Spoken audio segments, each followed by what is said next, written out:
Welcome to students. इस video में हम बात करेंगे, ये बहुत ही इम्पॉर्टेंट टॉपिक है और बर्निंग टॉपिक भी है डियर स्टूडेंट्स, और इंटरेस्टिंग टॉपिक भी है। इसका नाम है application of the biology for the welfare of the mankind. ठीक है, what are the application? Application must be the usages. ठीक है, वो टेक्निक्स जो बायोलॉजी के अंदर बनी है, किसकी? बायोलॉजी की। किस वजह से यूज़ हों? फलाह बहबूद या वेलफेयर के लिए, किस चीज़ की? मैनकाइंड, ऑर्गेनिज्म के लिए, इस दुनिया के अंदर लाइफ के लिए। तो लेट्स डिस्कस अबाउट इट कि बायोलॉजी ने हमारे लिए किया क्या है। तो डियर स्टूडेंट्स, पहली चीज़ हमारे जो दिमाग में आनी चाहिए वो आती है इम्यूनाइजेशन की, बाय द वैक्सीनेशन। क्योंकि कोविड-19 के अंदर जब हम सब परेशान थे तो पूरी दुनिया देख रही थी कि फ़र्स्ट जो है वैक्सीन कोविड के ख़िलाफ़ क्या कब बनती है और कैसे बनती है। हमारी दुआएं इसके साथ थी और हम सब दुआ कर रहे थे कि जल्दी से ही जो है वो वैक्सीन बने ताकि हम इस डेंजरस और हैज़र्डियस वायरस से महफूज रह सकें।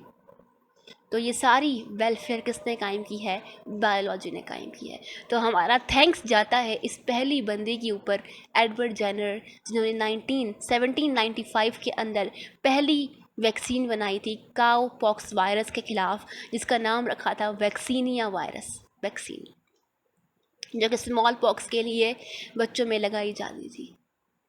ठीक है dear students, now let's talk about another application of the biology. इसका नाम है एंटीबायोटिक्स।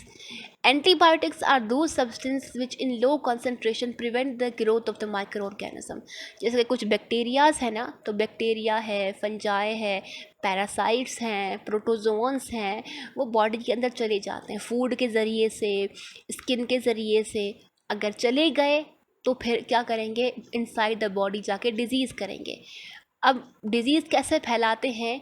एबनॉर्मल फंक्शन क्रिएट करते हैं। ठीक है, फंक्शन के ऊपर अपना हावी किरदार अदा करते हैं। तो उसके खिलाफ साइंटिस्ट ने, बायोलॉजिस्ट ने कुछ दवाएं बनाई है जिसको हम एंटीबायोटिक्स कहते हैं। मतलब बायो मीन्स लाइफ, छोटी सी जो ज़िंदगी है ना बैक्टीरिया, फंजाई, पैरासाइट्स की, उसके खिलाफ इस्तेमाल होने वाली दवाएं। ठीक है, अच्छा, आजकल एंटीबायोटिक की भी किस्म आ गई हैं। कुछ नैरो स्पेक्ट्रम की होती हैं, कुछ ब्रॉड स्पेक्ट्रम की होती हैं। ब्रॉड स्पेक्ट्रम की वो मेडिसिन्स हैं, एंटीबायोटिक हैं जो डिफरेंट इन्फेक्शन के लिए इस्तेमाल होती हैं, और नैरो कुछ ही पर्टिकुलर इन्फेक्शन है या कोई पर्टिकुलर डिजीज़ है उसके लिए इस्तेमाल होती हैं। ठीक है डियर स्टूडेंट्स, तो अगर हम बात करें दुनिया के अंदर पहली एंटीबायोटिक कैसे बनी थी, तो फ्लेमिंग एंड फ्लोरे हैं, और इन्होंने जो है पहली एंटीबायोटिक बनाई थी, फ्लेमिंग फ्लोरे चीन ने। और वो एंटीबायोटिक फंजाई से ड्राइव हुई थी। राइट डियर स्टूडेंट्स, फंजाई से ड्राइव हुई थी। इसका नाम था पेंसिलियम नोटेटम, और उसका नाम इस वजह से मेडिसिन का रख दिया गया था पेंसिलिन। राइट, और तीसरी हमारे पास जो एप्लीकेशन हमारे बुक के अंदर लिखी है वो है रेडियो एक्टिव रेज की, जैसे को हम कहते हैं एक्सरे। एक बंदा है, उसको फ्रैक्चर आ गया, वो जाएगा हॉस्पिटल के अंदर, और हॉस्पिटल के रूम के अंदर उसको कहेंगे कि आपने एक्सरे करवाना है। जब वो एक्सरे कराएगा तो उसको इंटरनल स्ट्रक्चर, बोन्स कहाँ पे किस तरह से क्रैक आया है, वो सारी की सारी information black and white contrast के अंदर उसको एक तस्वीर के अंदर मिल जाएगी, विदाउट इंटरप्रिटेशन। एक डॉक्टर ने उसकी सर्जरी भी नहीं की, उसको हाथ भी नहीं लगाया, सिर्फ एक्सरे से ये सारा कुछ हम मालूम कर सकते हैं। आजकल इसके ज़रिए से कुछ डिजीज़ को सॉल्व भी किया जा सकता है, जैसे कि लिथोट्रिप्सी होती है। लिथोट्रिप्सी में भी रेज इस्तेमाल की जाती हैं और किडनी के स्टोन को रिमूव किया जाता है। ट्यूमर्स को भी इस तरीके से जो है वो तोड़ा जाता है और ख़त्म किया जाता है बॉडी के अंदर ही अंदर। ना किसी सर्जरी की ज़रूरत है, ना किसी कट की ज़रूरत है। बहुत ही इसी तरीके से हम रेडियो एक्टिव रेज का इस्तेमाल करके बायोलॉजी के अंदर हम इस्तेमाल कर सकते हैं। राइट, दूसरा है, चौथा एप्लीकेशन है हमारे पास केमोथेरापी। केमिकल्स की मदद से डिज़ीज़ को सॉल्व करना, थेरापी करना बेसिकली। तो कुछ ट्यूमर्स हैं, कुछ कैंसर्स हैं, जब उसकी ट्रीटमेंट जो है किसी और तरीके से नहीं हो रही होती है या रेडियो एक्टिवली नहीं हम करवा रहे होते, तो डॉक्टर्स रिकमेंड करते हैं कि आप केमोथेरापी करें। कुछ केमिकल्स को आप डेली लेते हैं, ठीक है, और उसकी मदद से आप अपनी बॉडी को रोज़ाना की लेवल के अंदर ठीक होता देखते हैं, ठीक है। तो ये जो एप्लीकेशन है, वेलफेयर हैं मैनकाइंड के लिए जो बायोलॉजी ने बनाए हैं। On the other hand, on the other end of the coin अगर हम देखें तो केमोथेरापी की मदद से वेलफेयर तो आया है, ऑन दी अदर हैंड वो डिजीज़ेस भी आ गई हैं जो पहले कभी मौजूद ही नहीं थी, ठीक है डियर स्टूडेंट्स। एक बंदा ठीक ठाक है, उसको सिर्फ एक ही बीमारी है जिसका ट्रीट करवा रहा है, वो जब मेडिसिन खाता है तो उसकी वजह से वो डिजीज़ तो ठीक हो भी जाए, मगर दूसरी डिजीज़ उस बंदे को लग जाती हैं। रेडियो एक्टिव रेज की मदद से सेल्स के अंदर म्यूटेशन आ गई है। म्यूटेशन मतलब changes in the chromosome structure, generation को नुकसान होता है।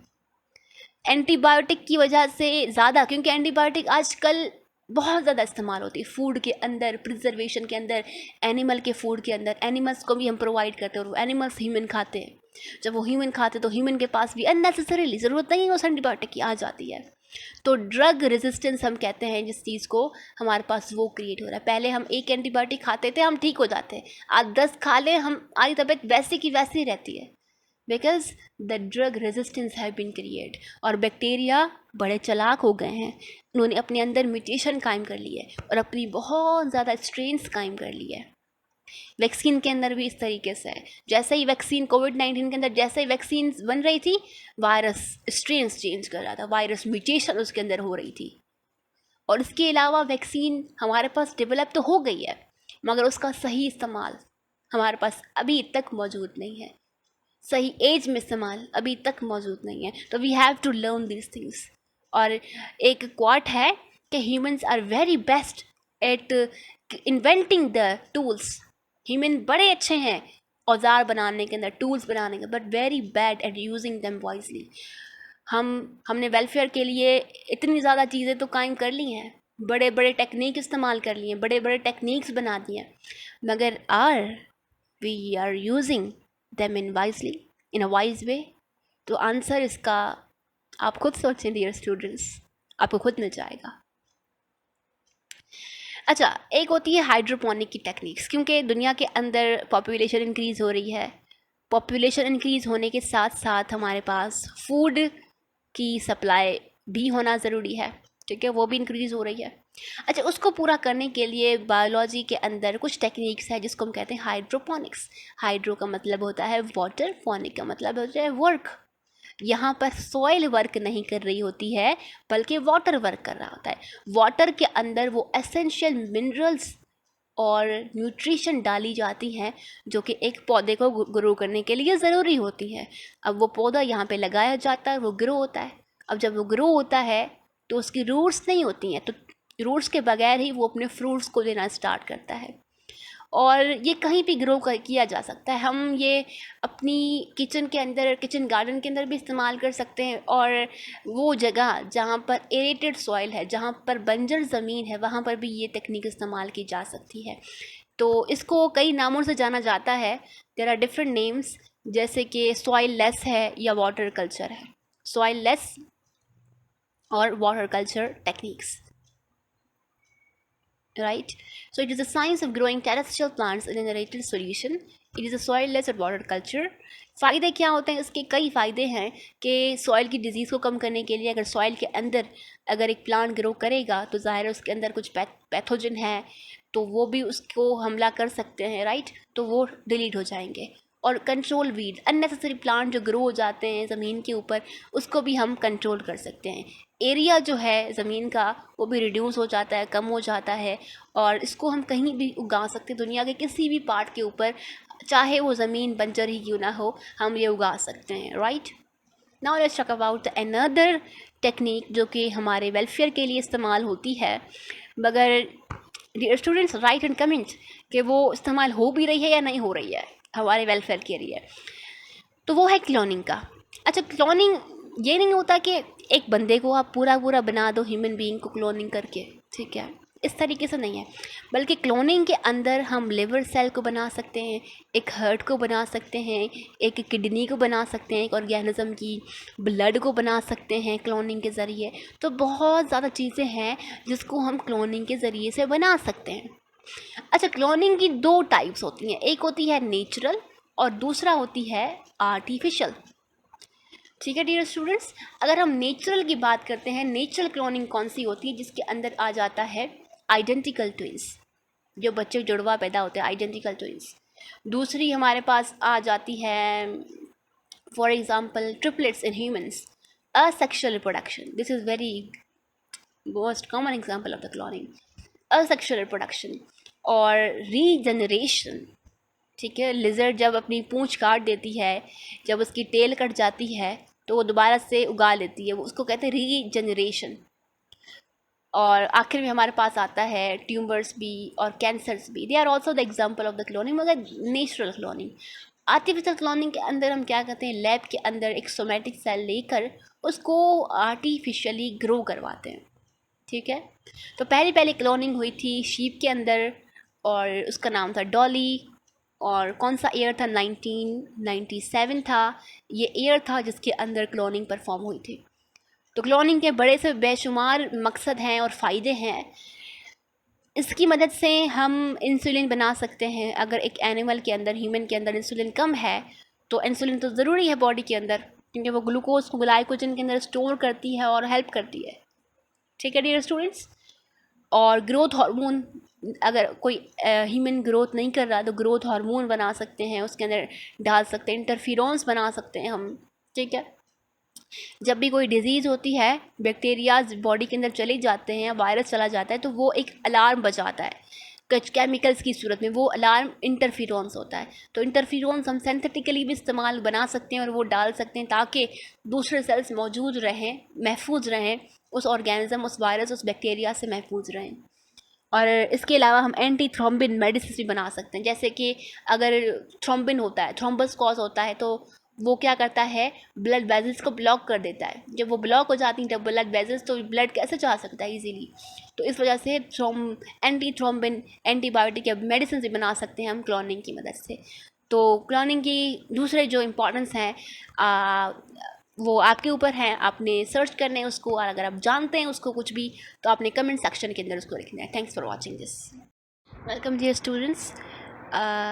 अच्छा, अब हम कुछ हैज़र्ड्स के बारे में पढ़ते हैं जो कि दुनिया के अंदर पॉपुलेशन के साथ साथ, जैसे वो बढ़ रही है पॉपुलेशन, उसके साथ साथ वो भी बढ़ रहा है। दोनों ही बी से स्टार्ट होते हैं, तो उसका नाम है पोल्यूशन का, राइट।